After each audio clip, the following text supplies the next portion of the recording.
తదుపరి రాశి కర్కాటక రాశి. ఈ రాశి వారి యొక్క ఫలితాలు ఆస్తి సంబంధిత విషయాలలో మీకు లాభాలు వచ్చేటట్టుగా కనబడుతోంది. ఉద్యోగంలో ప్రమోషన్స్ తో పాటు ప్యాకేజ్ పెరగడంతో పాటు స్థాన చలనాలు కూడా గోచరిస్తున్నాయి. కొంతమందికి ఉద్యోగంలో అంటే కొన్ని ఉద్యోగాలకి కొన్ని క్యాడర్స్ కి కాంపిటీషన్ పెరిగి మీకు ఇంకొకళ్ళకి టై అవ్వడం కానీ లేదా మీకు రావాల్సినది వేరే వాళ్ళకి ఇచ్చేయడం కానీ ఇలాంటివేవో చిన్న గందరగోళ సమస్యలు కొంచెం ఎక్కువగా కనబడుతున్నాయి.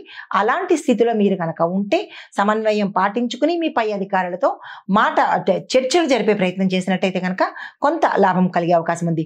పెద్దల ఆశీర్వాదం సమయానికి లభిస్తుంది. ఆరోగ్యం పట్ల జాగ్రత్తలు తీసుకోండి. మీకు చెప్పదగిన పరిహారము అన్నదానం చేసినట్టయితే ఒకరికైనా ఇద్దరికైనా మీ యథాశక్తి అన్నదానం చేసుకున్నట్టయితే కనుక మంచి ఫలితాలు పొందుతారు.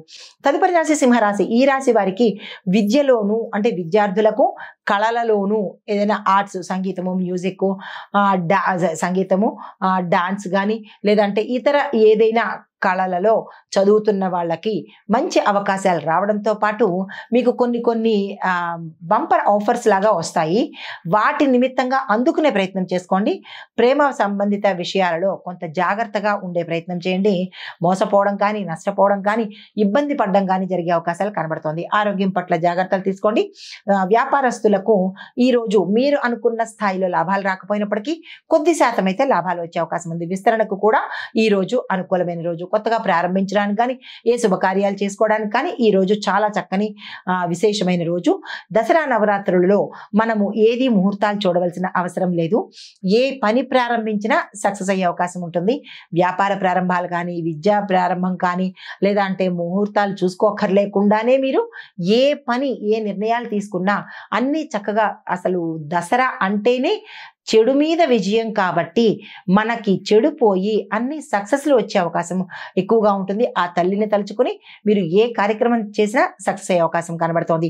అయితే మీకు చెప్పదగిన పరిహారము సూర్యుడికి ఈరోజు అర్ఘ్యం ఇచ్చుకున్నట్టయితే కనుక గ్రహ సంబంధిత దోషాలు ఏమైనా ఉంటే పోతాయి.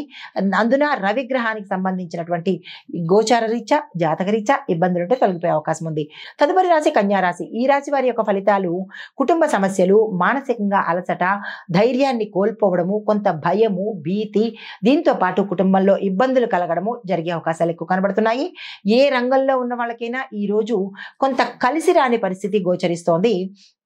అయితే మీరు ఏ పని మీదైనా వెళ్ళాలన్నా అమ్మవారిని ఒక్కసారి దసరా నవరాత్రులు కాబట్టి ఆ తల్లికి విన్నవించుకుని ఆ తల్లిని దర్శనం చేసుకుని ఆ తల్లికి పూజ చేసుకుని కనుక మీరు ఏ పని ప్రారంభించినా మీ జాతక రీత్యా కాకపోయినప్పటికీ గోచార రీత్యా మీకు మంచి జరిగే అవకాశాలు కనబడుతున్నాయి. ఆ ప్రయత్నం చేసుకోండి. మీకు చెప్పదగిన పరిహారము గోమూత్రం తీసుకుని ఇంటిని శుద్ధి చేసుకుని అప్పుడు అమ్మవారికి కనుక దీపం పెట్టినట్టయితే నెయ్యి దీపం కావచ్చు, మీరు నిత్యకృత్యంగా దీపారాధన చేసుకుంటారు కదా, అలా చేసుకున్నా కానీ మంచి జరిగే అవకాశం ఉంది.